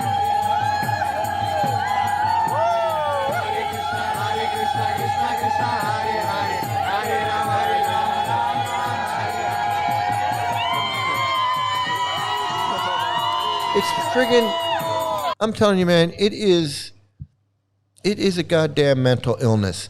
These guys have done nothing in their fucking life, and all they do is travel around and have everybody worshiping them like they've done something. They just go from here to there, and everywhere they go, there's a big friggin' party, and everybody's throwing flowers and putting flowers around their neck and washing their feet and offering them food and treating them like they're fucking God. That's all they do. And then they go to another, he goes, well, this place, this guy's going there, and this guy's going here, and then this guy goes over there, and then that guy goes over there. And it's a friggin' narcissistic friggin' orgy of friggin' praise. That's all it is. Look at this guy. What has he ever fucking done? He thinks he just friggin' won the friggin', I don't know what he thinks he's done. He's like, what he's done. The fuck's he done? He didn't have to do anything. He just gets out of the car. He stands there, and he raises his arms like he just friggin' accomplished he just climbed Mount Everest, or he just friggin' won the gold medal in the shot put. He's never done a goddamn thing in his life. They're throwing flowers at him, giving him presents, they're singing, they got a whole reception going on. For what? The fuck has this guy ever done except molest little kids? Molest little girls, rub his hands all over little girls. So they bring the little girls up to him so they can see, look, you can molest her when she grows up.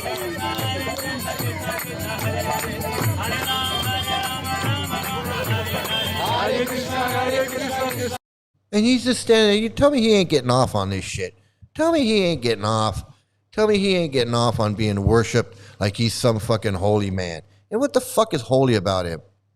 It's fucking disgusting. The whole thing is disgusting. The whole idea that you gotta run around and worship these guys, and that's your ticket back to Godhead, and that's gonna save you from friggin' a hellish afterlife, is fucking bullshit. It's friggin' manipulation. It's emotional blackmail. It's spiritual blackmail. It's fucking disgusting. And meanwhile, these guys are getting off on it. This guy's getting off on it. He gets off on it. Being praised and honored for absolutely nothing, for doing absolutely nothing.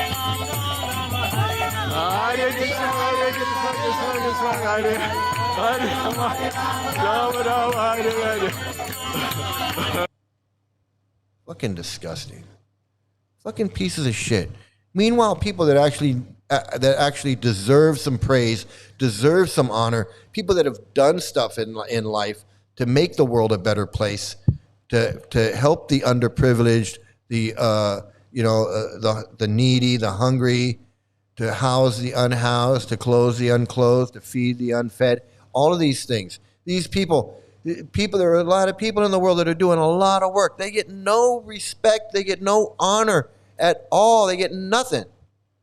They get absolutely nothing. Doctors, nurses, people in emergency rooms, saving people's lives. Ambulance drivers, firemen. Well, everybody loves firemen, but we don't even know their names. Firemen that are running to burning buildings and taking people out, saving them, rescuing them, doing all of this stuff. These are people that deserve this. Well, we wouldn't treat them like that, but we would honor them. But if anything, they deserve this type of shit. Not this guy. The fuck has he ever done? It's disgusting. It's fucking disgusting. You want me to believe that guy deserves all this praise and all this crap? Get me out of your goddamn mind.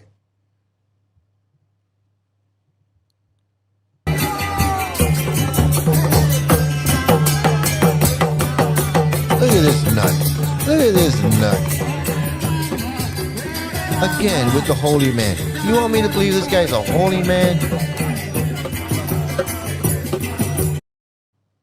This guy with his dressed up all freaky. Look at this guy. You want me to believe this is a holy man dressed up like that, playing his ukulele on the street like a street musician or something, bouncing around with his weird hat.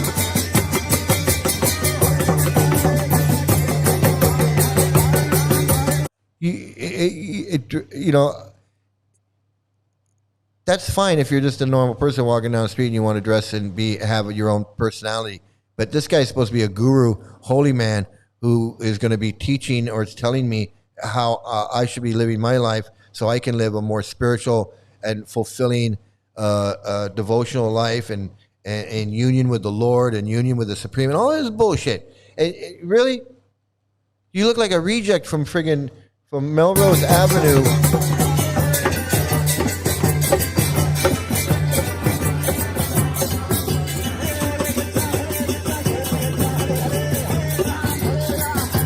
He's a holy man. So I got issues. I got problems. I'm having court fucking gesture, man.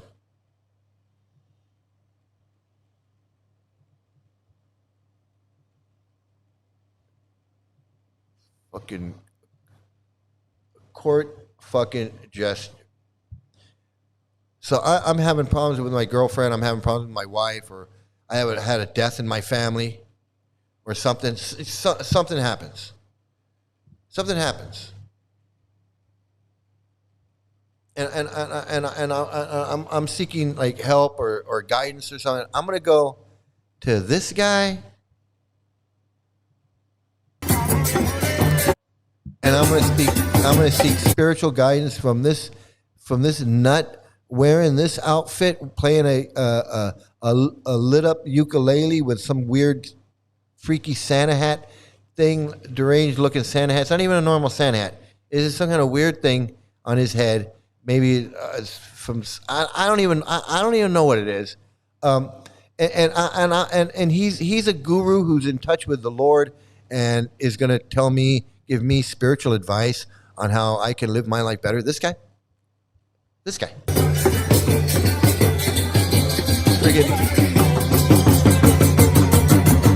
Brother Smurf here, court jester. Yeah, he's a court jester.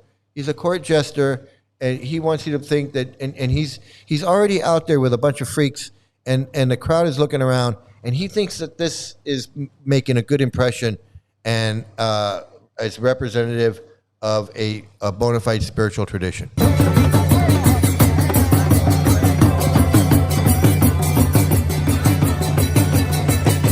And you want me to believe that dressing up like this and acting all wacky is some kind of a spiritual, an ancient spiritual tradition, 5,000 years old Vedic tradition. Dressing up like this guy and bouncing around the streets in the middle of London.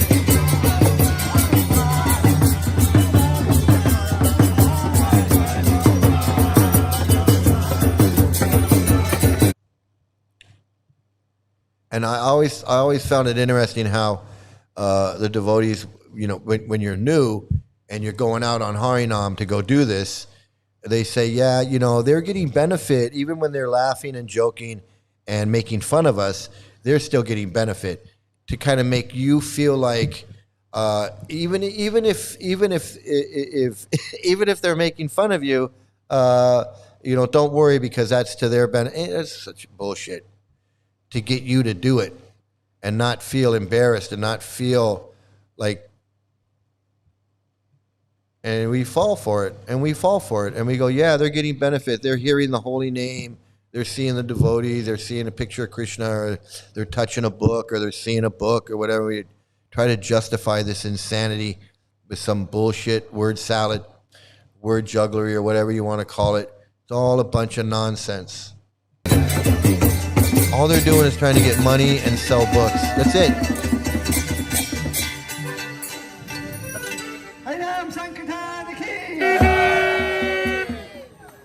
Oh, God. Oh, God. Oh, here's another one. And I can't stand these guys either. So, of course, I'm gonna talk shit about them. Here we go. Let's see. It's a very intimate relationship. And even if the externals are different, like the guru and the disciple may be from two different worlds. They may have very different lifestyles. They may be from different parts of the world, different backgrounds. But if they share an internal mood, and if they really share the internal goal, then there's a connection. Then there's something that they really share in common, and there's an intimacy based around that. And when a disciple... So again, you can see my comment there. Again, with the not saying anything. Just not saying anything. Yeah, well, that happens with anybody and everybody. You have a relationship. You meet someone. You have something in common, and you have a bond, or you grow. You learn something. It doesn't do anything. What they say? Just looking at your Tulsi necklace, people are getting benefit. Yeah, they will say anything. They will say anything. And then they go, you know, if they join in a mocking way, there is no mocking in devotional service. It's just devotional service. So even if they're mocking us and going, they're mocking you. They're mocking you. Okay, the guy is mocking. Gross brainwashing cult. I know, it is so funny. It is so ridiculous. And then of course there's this bullshit, and then I think we're gonna give a spin of the wheel after this. So past, present, future, you exist. The body changes. Is it not clear? That's clear. Yeah. So therefore, the conclusion that when he not have... So you have to remember that you can't ask Prabhupada a question or challenge him or ask him to explain anything. If you do that, and he will tell you to go. He'll say, you know what, you got hair. And as you can see, these guys got hair, right? I mean, this guy's got hair. This guy's got hair. His body, he'll have another body. So Prabhupada says, is that clear? The guy's gonna say, yeah, it's clear, whether it's clear or not. He's got no choice whether to just say, yeah, okay, Prabhupada, yeah, whatever you say. There is no questioning him. You are sitting here. If you don't sit here, you go. That does not mean you are sitting. Opportunity is lost. You are sitting here, you sit somewhere. Similarly, the change of body is going on. So that word similarly is doing a lot of work there in that sentence. because we can actually see that I'm sitting somewhere, and if I get up, I can go sit somewhere else. But it's not. We cannot similarly see that when we leave our body, we go somewhere else. The conclusion is therefore, it's that not the after- conclusion. That is not the conclusion. This is bullshit, and you cannot challenge him. You cannot say to him, "Wait a minute. You just said therefore to something that is not therefore." You just said you said therefore the conclusion is, but that's not the conclusion. And when you said, "Is that clear?" It's not clear. It's not clear, man. Is it clear? You got that? Do you follow? You give up this body, you'll have another one, as you have already done. What is the difficulty to understand? Well, the difficulty to understand is it doesn't make any sense. And everything that you're saying, therefore and similarly, when it's not therefore and similarly, that's the problem I'm having, Prabhupada. I'm having problems with your logical fallacies. Your one A does B is not following A. I mean, it's not the one does not. It doesn't make sense. It does not make any sense. That's the problem. The seeming difficulty is that one, while the body is different from that of a boy. Different body must be different. Therefore, that is called change of body. Uh-oh, probably got upset. Hey, don't. What are you talking about? Probably got to be, hey, change of body means there's a change of body. What are you talking about? What do you mean? What are you talking about? Let's watch that again. Let's see. Let's watch that again. The difficulty is that the difficulty is, well, one, the body is not. While the body is different from that of a boy. Different body must be different. Therefore, that is called change of body. Unless it is a different body, where is the change?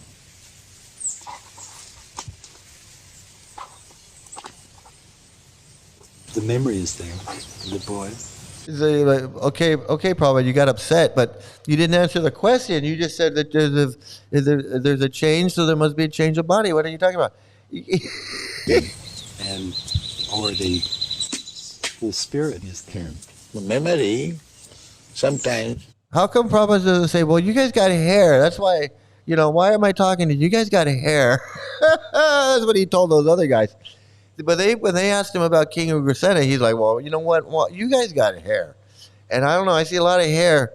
I see a lot of hair right here. It's just... Remember, just like this child, he may not have memory when he was very small, but you have got memory. When he was a small child, you are doing something, or he was playing with some cats and dogs, but he does not remember that. But you remember it.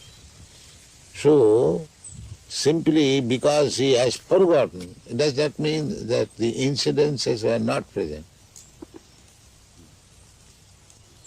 So this argument is not very strong because I cannot remember. Yeah, but your argument is not very strong to say that I had a previous life that I cannot remember, and just because I cannot remember it doesn't mean I didn't have that life. No, you got to show me that I had a life. You're the one who says I had a previous life, so show me where that's possible. Don't tell me that. Don't put it on me. This is fucking bullshit. Once we come out of the cult, we can see how we were manipulated, we were used, and these things that make no sense. We were bullied into believing. We were bullied into it. When I watched a lot of these videos back, we were bullied into believing this stuff. His body language says he's faking everything. Yeah, I would love for a body language person to evaluate Prabhupada. That would be really something great to have done. Prabhupada's body language says he doesn't know shit he's talking about. Yeah, I'm not a body language person, but I would love to see that. I would love to have that. I would love to have that done. Let me see what else we got here. Should we spin the wheel here? Let me see. So, let me tell you this before we spin the wheel. Let me get the wheel up here and get ready to go with the wheel. Where is it?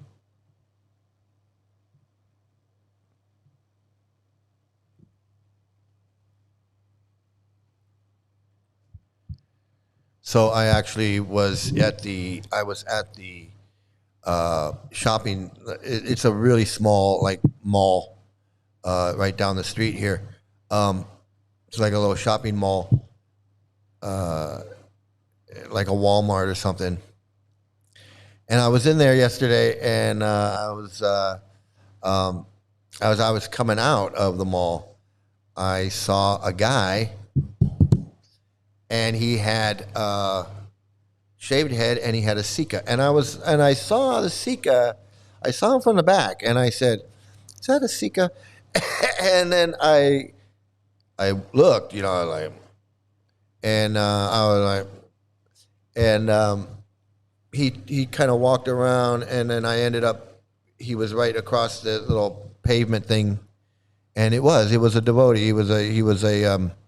He had a Sika, and it was long, and I think I saw beads. I couldn't really tell because my eyes are bad.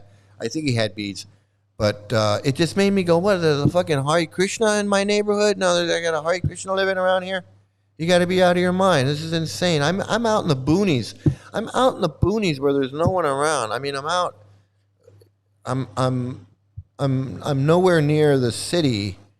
I mean, there's a 7-Eleven and some stuff around, but I'm not in a place where people, I'm not in a, and I see that, I'm like, what is he doing? You got to be kidding me. What the fuck?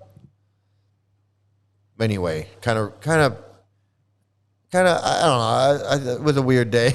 It was a weird day seeing that guy. Not that it freaked me out or anything, but just seeing him, it just made me think, oh, there's a Hare Krishna. There's a Hare, because if there's one, there's probably another one. There's probably another one somewhere. I know. That's exactly. I was like, you got to be kidding me. All right, let's give this wheel a spin. Yeah, he's looking for me. Yeah, he's looking for me. I wanted to say, hey, what are you doing? But hey, he might be a nice guy. I don't know. He could be, unless it's maybe it was that's his style. That's his style, man. I don't know, maybe that's his style. Yeah, it was pretty funny. It was pretty funny. Just to see one right in my neighborhood. All right, let's give this wheel a spin. We're gonna give it a spin and see where it lands. Where's my theme music? I gotta have my theme. Here we go. So if you want to bet, if you want to wager, you can wager. We're taking wagers. If you want to just pick a color, you can pick a color. I'm not paying out any winnings, but you can figure that out amongst yourselves. We're going to give this wheel a spin and see where it lands. And here we go. Let's see. We got a couple. We got a yellow. Let's see if the yellow comes up. Green. And we've got... we got green. We have a winner. We have Fake Human Wins with Yashoda Nandan Swami. Oh, my goodness. This guy. My old buddy, actually. My old friend. Let's see what he has to say. He is... Let's see what he has to say.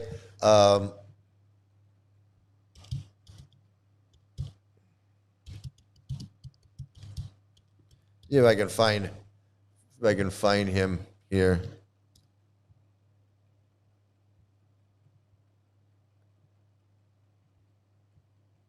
Oh, here we go. Let's see what he has to say about this. Because many devotees, after getting either kicked out or driven away or discouraged away from ISKCON, had no place to go, and many of them went to different Gaudiamat and different godbrothers of Srila Prabhupada. I'm referring to the period after Prabhupada departed here. Yes. This is the period that you inquired.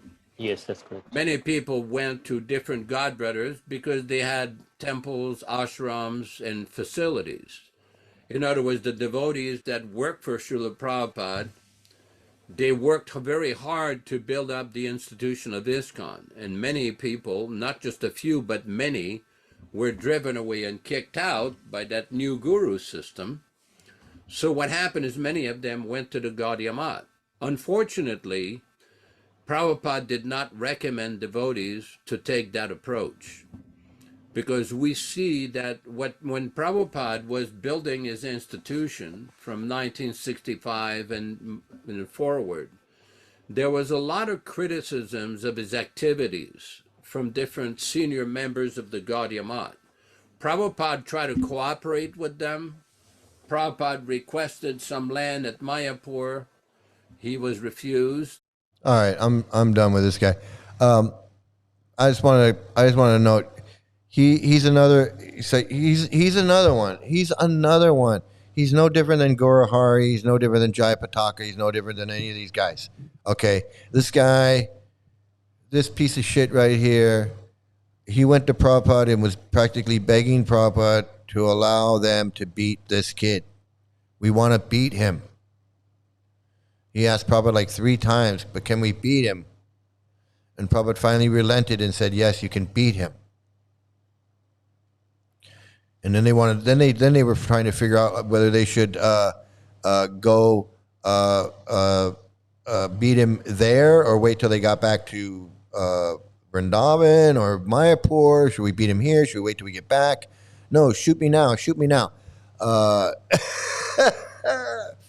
And so this guy was all for abusing children. He was for beating the kids. He wanted to beat the kids. He said, can we beat the kids? Now, how many kids he actually beat, I don't know.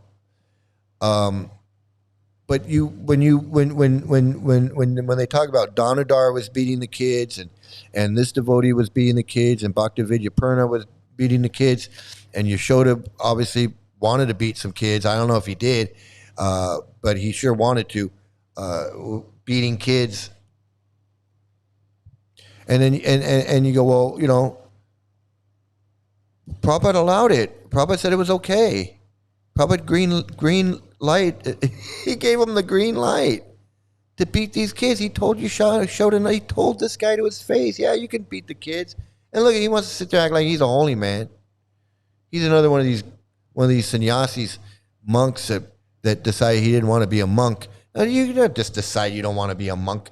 You don't take the vows of sannyas in the Hindu religion and then just say, oh, I'm not going to be a monk anymore, and then I'm going to go and go to work for British Petroleum or wherever the fuck he's working and do whatever the fuck he was doing.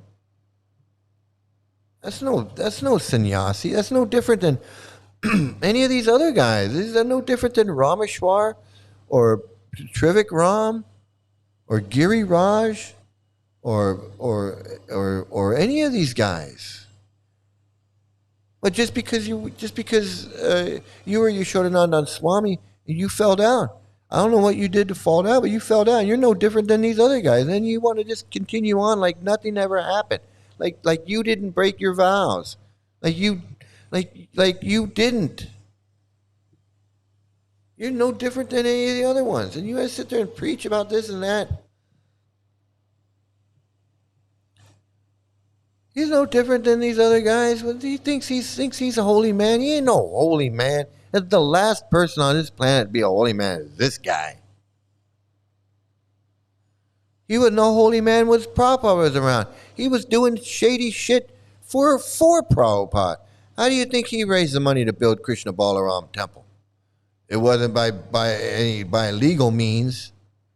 It wasn't by selling books.